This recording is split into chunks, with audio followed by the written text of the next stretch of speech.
Bonjour à tous et bienvenue dans cette nouvelle vidéo sur la radiation gamma. Si vous ne l'avez pas encore fait, je vous conseille vivement de regarder les deux premières parties de cette série sur la radioactivité.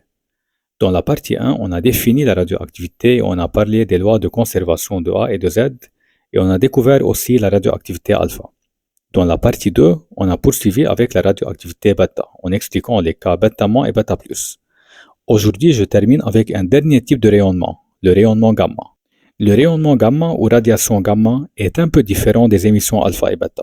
Il ne correspond pas à l'émission d'une particule, mais à l'émission d'un photon, c'est-à-dire un rayonnement électromagnétique très énergétique. Ce photon est émis lorsque le noyau fils, après une désintégration alpha ou bêta, est dans un état excité. Il va alors libérer cette énergie pour revenir à un état plus stable, qu'on appelle l'état fondamental. Ça s'appelle une désexcitation du noyau. Donc on dit que le noyau se désexcite en émettant un photon, c'est-à-dire il passe d'un état excité à l'état fondamental. Le rayonnement gamma a plusieurs caractéristiques importantes. C'est un rayonnement électromagnétique, comme la lumière, mais beaucoup plus énergétique. Il est sans masse et sans charge, gamma 00. Il se déplace à la vitesse de la lumière, ce qui le rend très pénétrant, donc potentiellement dangereux pour les êtres vivants. C'est pour cela qu'on le considère comme le rayonnement le plus dangereux parmi les trois. Il faut aussi savoir que la radiation gamma accompagne très souvent une désintégration alpha ou bêta. Le noyau, après avoir émis une particule alpha ou bêta, reste souvent dans un état excité, et c'est là qu'il émet un photon. Sur le plan symbolique, on peut écrire ce type de transformation de manière très simple. Le noyau X avec étoile se désintègre en X sans étoile plus gamma.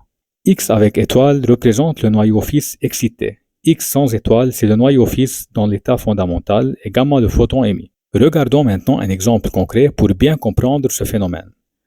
Le noyau lithium est un noyau instable. Il subit une désintégration bêta- en donnant le noyau fils Be. Comme ce noyau est dans un état excité, il va ensuite se désexciter en émettant un photon gamma.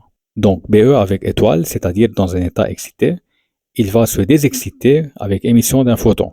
En combinant les deux étapes, on peut écrire Li se désintègre en Be dans l'état fondamental, plus bêta- plus antineutrino, plus rayonnement gamma.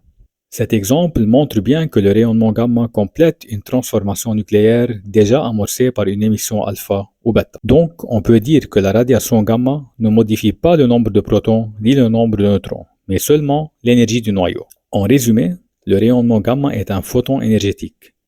Il est de nature électromagnétique, sans masse ni charge. Il est très pénétrant, donc très dangereux. Il accompagne souvent les autres types de radioactivité. Dans la prochaine vidéo, nous allons parler d'un concept très important, la loi de décroissance radioactive ainsi que l'activité d'un échantillon. Merci d'avoir regardé et à très bientôt pour la suite.